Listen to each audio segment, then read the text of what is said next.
eh, inspirada. Bueno, la inspiración es un término que se ha dado posteriormente. Yo no creo en la inspiración ni la errancia de las escrituras. Lo que tenemos son testimonios de redactores que escribieron para las próximas generaciones desde un pensamiento teológico.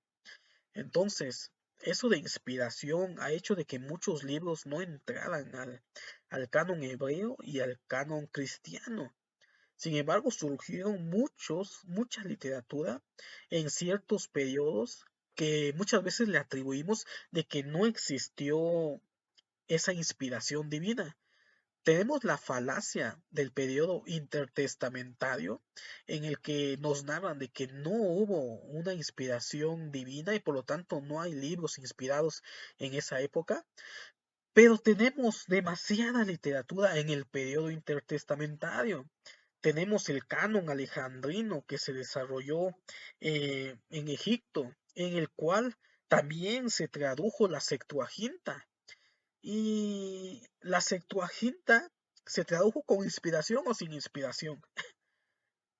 Leemos de que Pablo decía de que toda escritura era inspirada por Dios o es inspirada por Dios. Pero, ¿qué escritura se refería a Pablo? En ese momento no existía el Nuevo Testamento. Lo único que existía era la Septuaginta que manejaban los primeros cristianos.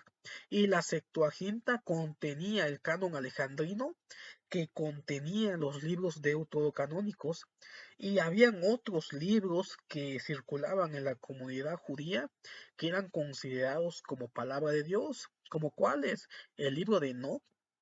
Del libro de Enoch sale la idea que después los evangelistas utilizan como el Hijo del Hombre. El Hijo del Hombre es un personaje escatológico de los últimos días que le atribuyen a Jesús en los evangelios. Leemos mucho en Mateo, el Hijo del Hombre, el Hijo del Hombre. Si alguno se pregunta qué es el Hijo del Hombre, no va a encontrar ninguna referencia del Hijo del Hombre solamente en el libro de Daniel.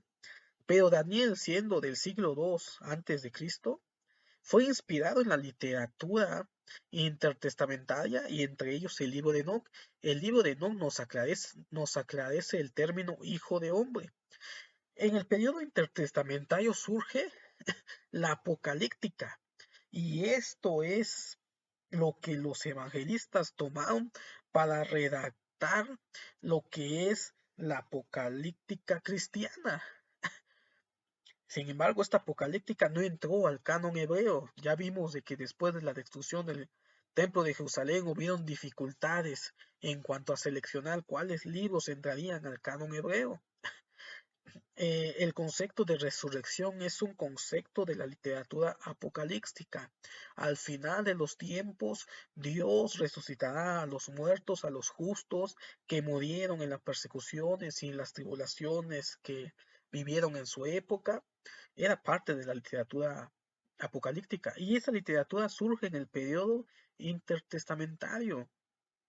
El concepto de morir a favor de otra persona o a favor de la humanidad, la llamada expiación, surge en el periodo intertestamentario y lo podemos encontrar en los libros de los macabeos, que morían a favor de la comunidad judía o de otras personas.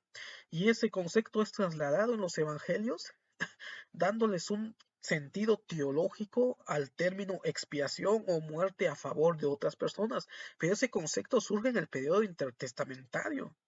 Entonces es una falacia doctrinal decir de que cierta época de la historia no hay inspiración divina, cuando tenemos muchos documentos que surgieron en la época intertestamentaria y que de la misma forma estos fueron influenciados para la teología cristiana en el siglo I.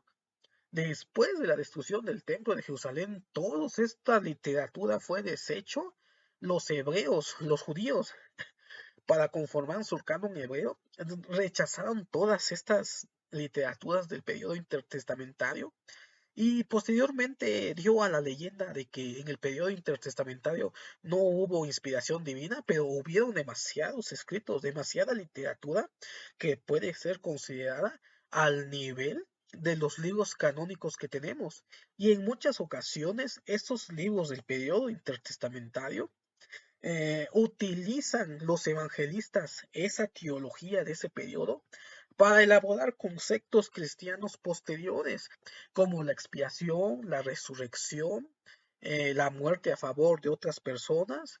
El bautismo es un concepto intertestamentario que surge en las comunidades de Qumran con los esenios. Entonces, eso de decir de que una literatura es inspirada o que Dios inspira en ciertos lugares y en cierta época y en y en otras épocas tampoco son inspiradas, eso ya sería una falacia dogmática para justificar de que nosotros los protestantes no utilizamos los libros deuterocanónicos.